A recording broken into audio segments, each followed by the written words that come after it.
my apple thing, whatever it's called. It's called an apple peeler. It is magic, y'all.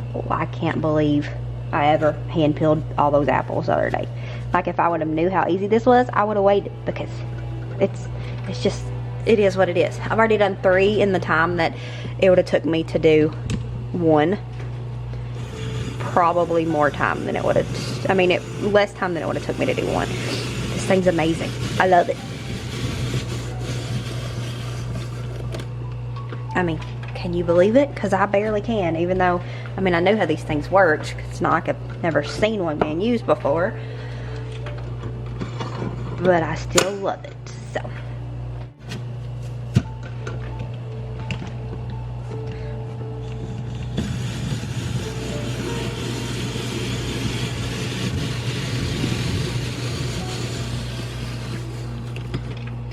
I'm pretty sure anybody that eats apples needs one of these.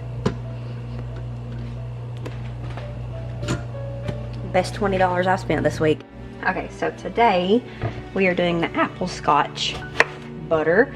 I ended up going to the store and getting the butterscotch chips that I need. So I'm just taking the apple,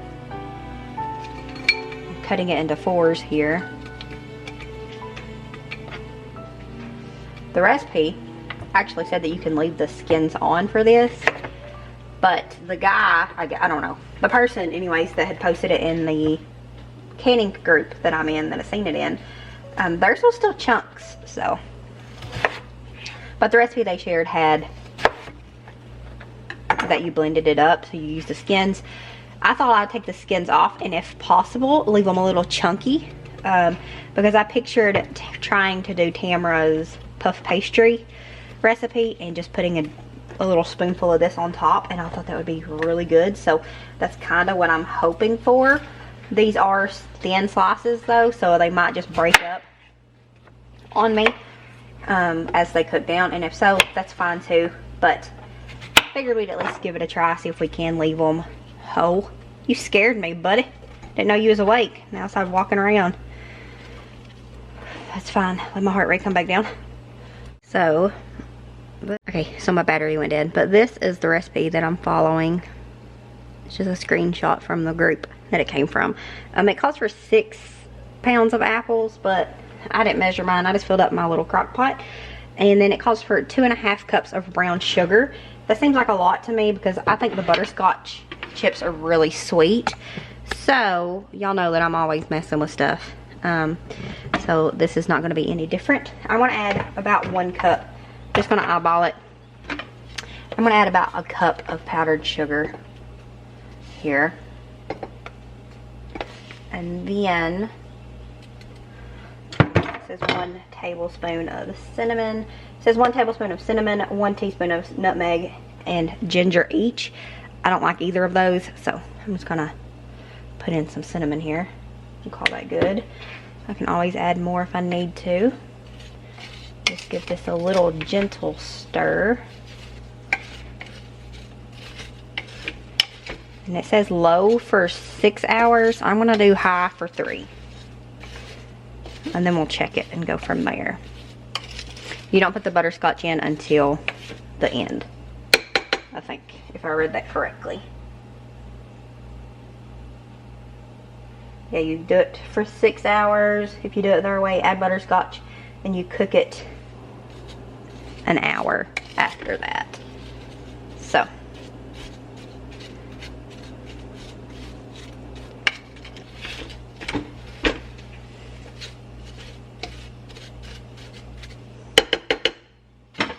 We're gonna call that good, and we'll be back to this in 3 hours.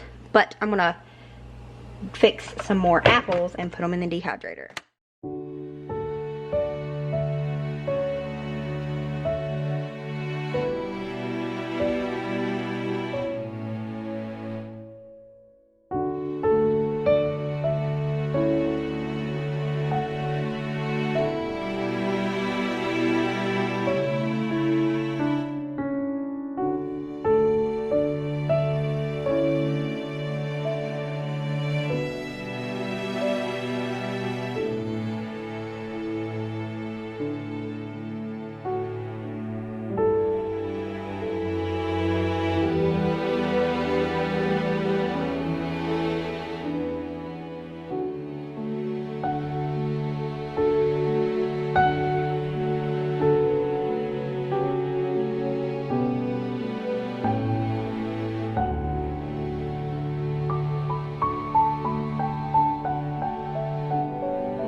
It's been way over 3 hours because I got distracted. And they are definitely done. So I'm just going to see if I can mix them up a little bit. I really didn't want to have to immerse them because I wanted them to stay a little chunky. So I think, yeah, I think that's going to be fine. So now I'm going to add, I think I'm going to start with 1/2 cup of the butterscotch chips.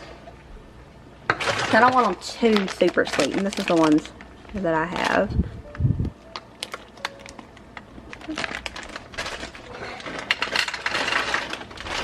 Which I could taste the apples.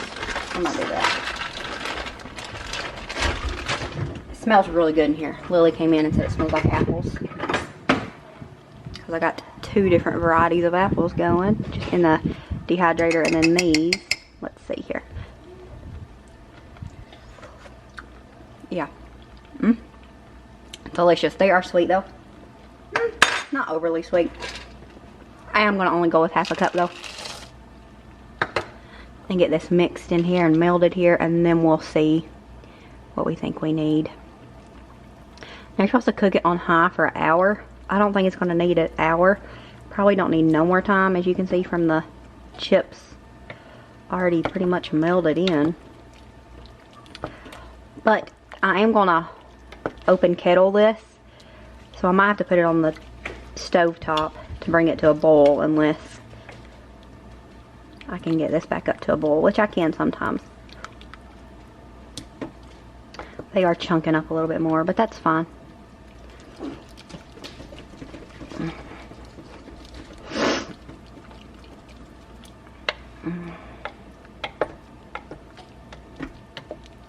See it cooked down to like 1/2 of a crock pot.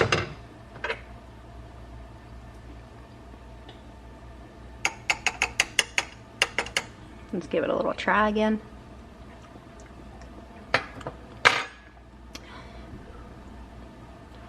That's really good. I think I'm going to add that as another 1/2 cup. Even though, technically I think I should have just had 1/2 cup. Because maybe it's close to half. I want it to have more butterscotch flavor anyways.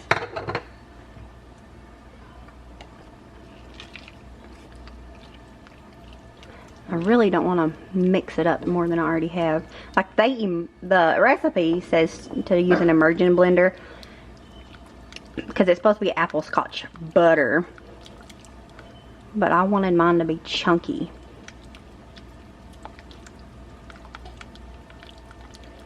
Because I pictured putting it on puff pastry, like I said, or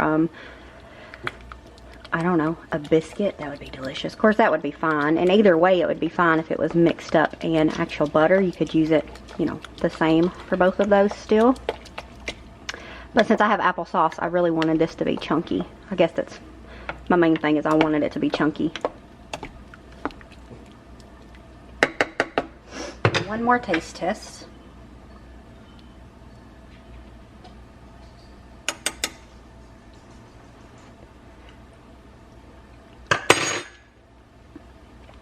Yeah, delicious.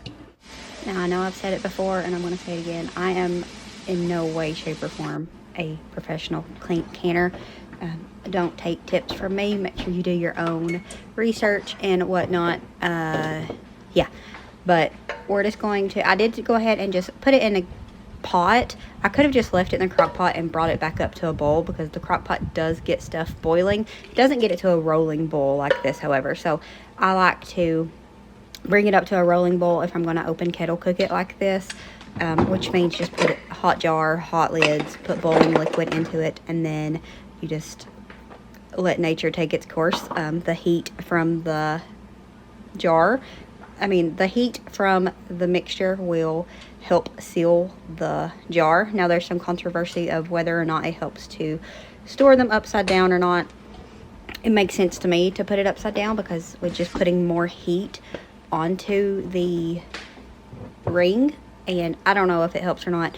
I do it most of the time, like 90% of the time. I think if I open kettle, I will turn my jars upside down. Just personal preference. I guess it's something that people have always done.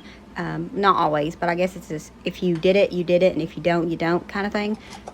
So I don't know, it makes sense in my head to, if I'm going to open kettle, to turn it upside down. So I will do that. You don't see it, but I will turn it upside down.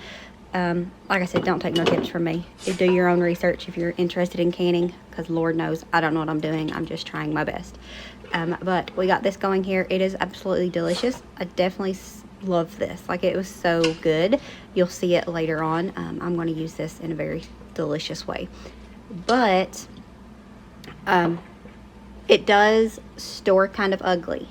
Like the butterscotch chips, kind of where there's little bits of them, it sits up, and so it's not beautiful, that's for sure, but it tastes good, so that's all that matters.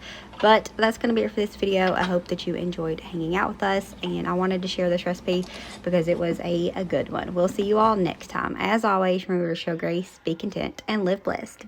Bye, friends.